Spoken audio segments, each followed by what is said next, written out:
I'm Scott Salfer. I'm giving a presentation on the last selfie campaign. I'm a sport management major and a mass communications minor, and I decided to do my presentation on Prezi because I thought it was a little bit different way to do it. So the last selfie campaign was started last April, or 2 Aprils ago, 2014, by the WWF. The WWF is the Worldwide Fund for Nature, which was founded in 1961. It's a global organization with the headquarters in Gland, Switzerland, but the U.S. headquarters are right in Washington, D.C. A little bit more about the company. Obviously, like I said, it's an international non-government organization. Their whole goal is to just find a way to reduce humanity's footprint on the environment. And in 2012, Forbes had it ranked number 96 on the world's U.S. The U.S.'s largest charities, with revenue reaching $182 million. And then 55% of that funding is from private donations, which is a big reason of why they launched this campaign. So the platforms they used, Snapchat was their main platform, and from there it kind of branched into Twitter, which was really big for them, and then also Instagram and Facebook. After just 3 days of this campaign, they were able to reach their monthly funding goal.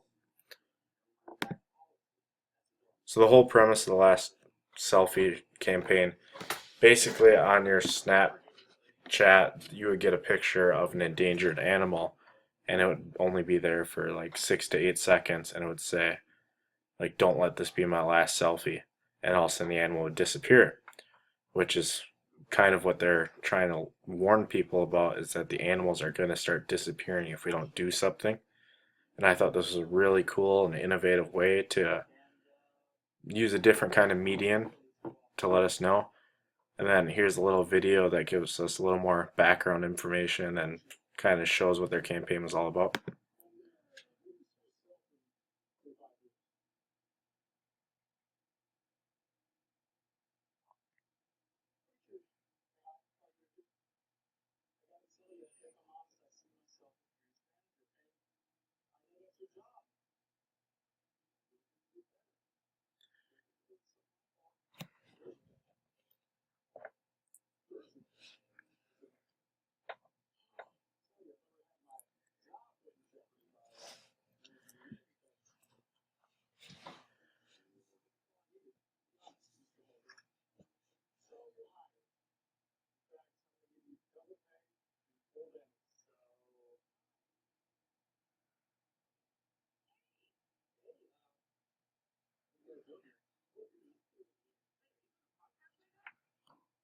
So that was the video, kind of told you a little bit of what was going on.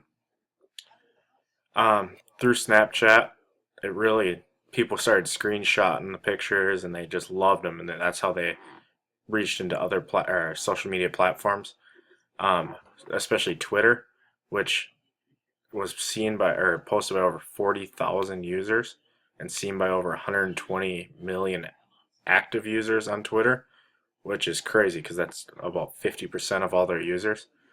And here's some of the pictures they tweeted out. There was also a gorilla picture and a couple other animals, I believe. Why I chose this campaign, I really liked how innovative it was. I mean, between that and why they chose Snapchat, I thought it was the perfect way to get their message across.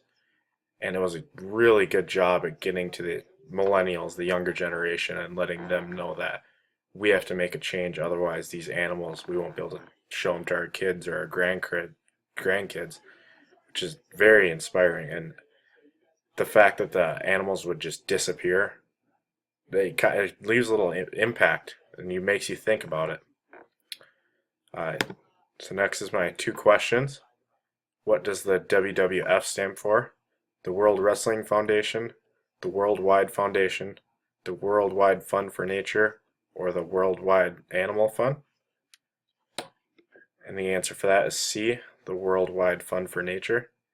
And then my second question is, what percentage of active Twitter users saw the WWF's campaign?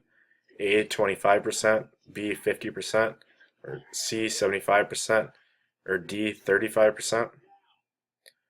And the answer for that one is B 50%. And here's my references. I hope everyone enjoyed my little presentation here and check out their foundation.